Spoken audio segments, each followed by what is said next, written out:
Hello and welcome back. You're tuned into Revision Hub with Jazzy J. I will be continuing to look at family and households, which is an AQA A-level topic. Last video, we looked at dash population. You can pause and have a think what the dash population is. Before we continue, on paper or flashcards, quickly jot down what you remember from our last video. You will only know this if you revised, rested, tested, and repeated yourself. Couples are not equal. This is what I'll be looking at in this video. The key question is, are couples equal? When we go through the sociologists, think about what perspectives are they coming from. Are they functionists? Are they Marxists? Are they New Right? Or what type of feminists are they? It is important to include the perspectives whenever you state a sociologist. This helps you to get extra marks and helps you to meet the AO criteria. Couples are not equal. Let's begin by looking at that. Parson argues that. We've looked at Parson before, so pause and have a think what Parson argues.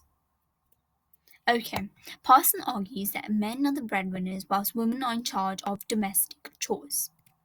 You can link this to social policy, for example, equal maternity-paternity leave, which reinforces that men are breadwinners whereas women are in charge of domestic chores. Here we can see how all topics are linking together very nicely. This can be criticized by couples are not equal, which I'll be looking at in my next slide. The fact that Parsons' argument is theoretical, not empirical. So it was just a theory. There was no physical research that was done. Women are working today. Today, do you know the percentage of women that are working today? Well, it's 65% of women are working today. So this can be criticized, showing that, you know what, couples are equal because women are actually going to work. They are not performing the domestic chores at home. So you can use that. Then we can look at Manukin. Manukin found out that women have to do 65% of the chores at home. So you can also link couples not equal with resources and decision-making topic, which I'll be going through in my next few slides. Statistics show that men have more leisure time a week in comparison to women. You can look up these statistics because I thought there will be too much on the page. It will be hard to focus on. So I was just trying to grab on the key concepts here. Oakley, a sociologist, who do you think she is? She is a feminist.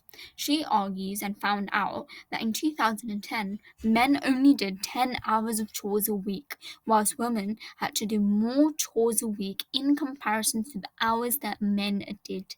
So this clearly shows that couples are not equal. Ferry found that less than 4% of men look after the children. So they go to work whilst women have to be at home, look after the children, and perform the expressive role whilst men perform the instrumental role, as Parsons' theory argues. Couples are not equal. You can link that to domestic violence and abuse too. I'll be talking about this in the next couple of slides. Morris found that men who were unemployed and women went to work, and found that when women came back from work, men did not do anything at home. So that meant that women had to come home from work and do all the house chores and domestic chores when the man was sitting there unemployed doing nothing the whole day. Certainly, this shows that couples are not equal. You call this dual burden and triple shift. These are the two key words where we see that women have to go to work, come home, and do these domestic chores. They face this burden and they perform something known as the triple shift. These are key words and you must include them within your answer. Let's continue to look at the fact that couples are equal. So that's the criticism of the previous slide. Young and woman, what perspective do you think they take? Have a pause, have a think. Let me reveal. Woman and Young take a much progressive view. They believe that there's something that is developing, which is a new man. A new man is someone who's helping with the domestic chores, helping with cooking, helping with cleaning. They believe this new man is forming as time passes. However, this can be criticized by the previous slide that couples are not equal, and you can use all of the sociologists from that little mind map that I created. Examples include Manu Keen. Okay, couples are not equal. Gashni found out that women today are working. So the more that they work, the less house chores they have to do. You can Google Gershny's theory and find out how Gershny found out that part-time women, how much hours a week of chores that they have to do in comparison to full-time women, and you can clearly see what this theory is all about. Stopping it a bit, and we can just find out that Gershny, what perspective she is, she takes a feminist perspective. So take that in account whenever you answer a question. Silver and Scott found out that the more women are working, the less house chores that they have to do. They simply support Gershny's view.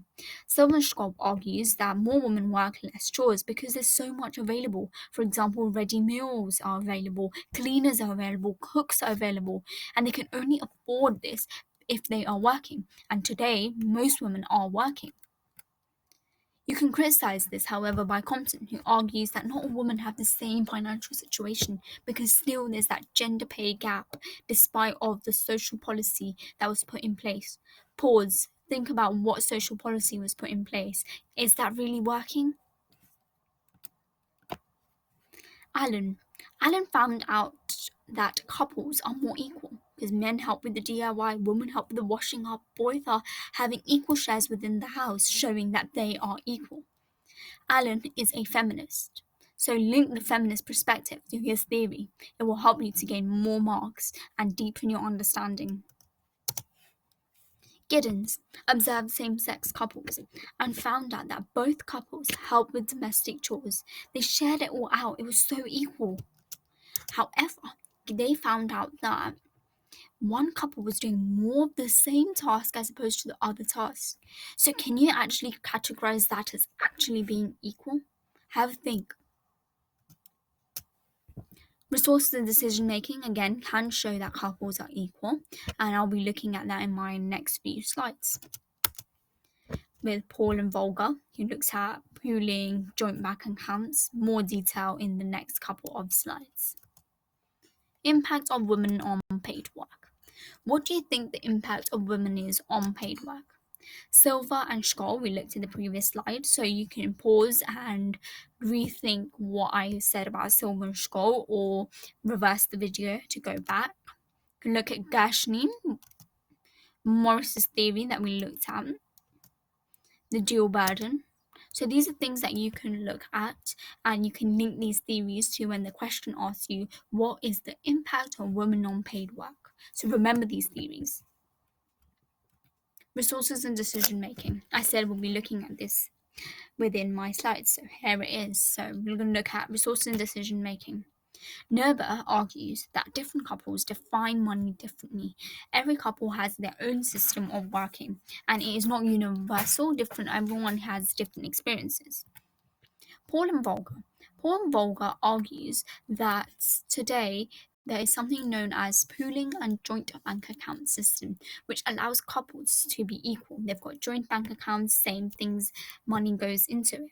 However, you can criticize the fact about joint bank accounts with the fact that suppose a man and woman have a joint bank account, they're a couple, but the man puts more money into the account whilst the woman puts less money into the account because of the gender pay gap. Then we can see that question even that are couples actually equal?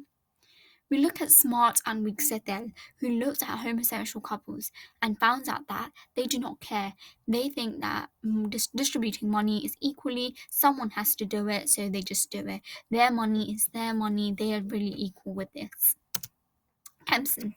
Kempson found out that women who do not have that much money, they deprive their own needs. For example, they have little food shares. We looked at Kempson in my previous videos too. Edgar and Hardale looked at dual professional couples and found out that when the decision was actually joint, the male at the end of the day took over the decision. Both Hardale and Edgels found out something very important. They found out the fact that men and women, they were not equal. They found out that women had to make decisions about the food, where the budget of food would go, whereas men made the other decisions which were more important. And certainly, this shows that they're not equal. Also, they found out that the men were so engrossed in work, they didn't really care about household decision making. But when they had free time and they actually cared about it, that's when they dominated it the most. So you can use both Harder and Edgars to support each other within this topic. Finch. Finch found out that a woman's life revolves under her husband's career because they are the breadwinners. So you can look and see that as well. And we talk about domestic violence and abuse. As promised, I said I will be looking at this within my next few slides, so here it is. Dabash and Dabash argues that men are triggered. Men are triggered, domestic violence and abuse arises because they want to find a way in which they can get out their anger and frustration. Millet and Firestone again support Dabash and Dabash, so they can be both used to support each other. However, radical feminists look at domestic violence and abuse. And who do you think they only consider? Pause, have a think. So, radical feminists only look at women. They do not look at domestic violence in terms of men, the elderly, in terms of age. They only focus on women. So that can be a whole load of criticism that can be used, because it does not look at domestic violence of the elderly, the youth. So it's only focused towards women. There's something known as age patriarchy as well, which children face as well, causing them to be a part of domestic violence and abuse much more. As I said in my childhood video, that 90% of them face domestic violence and abuse and sexual assaults by someone who they know. So you can see how everything is really linking together. Kathy and Ravi, as mentioned in my childhood video, they found that 1/4 of 200 women left their partners because they feared of domestic violence and abuse. Then again, you can link this that they were able to do this because of the increase within choice and the various different laws that supported this. Again, we can see everything linking. Then we looked at Pinkerton and Wilkinson. They found out that domestic violence and abuse, some women just have to take part within domestic violence abuse, whether it's physical, sexual, mental, or emotional type of abuse, because they do not have enough money. So they are just sticking with the partner and facing this domestic violence abuse because they do not have any or enough money to support their child or themselves. So that fear causes them to take part in domestic violence and abuse. Within domestic violence and abuse, the statistics vary. Some women just do not want to talk about it, while some really want to talk about it.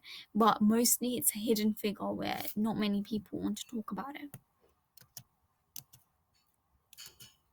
So what we learned. So we learned quite a few concepts today within this video. So that was a positive thing about this video, that you learned about things that now will help you to link to all other videos that I've been constantly saying that I'll be looking at it in my next video, in my couple of videos. So here it is, and this will really help you to link everything together. Hopefully you're getting these links. If not, then just keep watching my previous videos, and I've added it as a playlist which will help to make this process much more easier. Okay, next video we will look at migration, which is the last topic of family and households. I will try my best also to give you a couple of videos on exam tips, practices, and a few different questions and how I would answer these questions.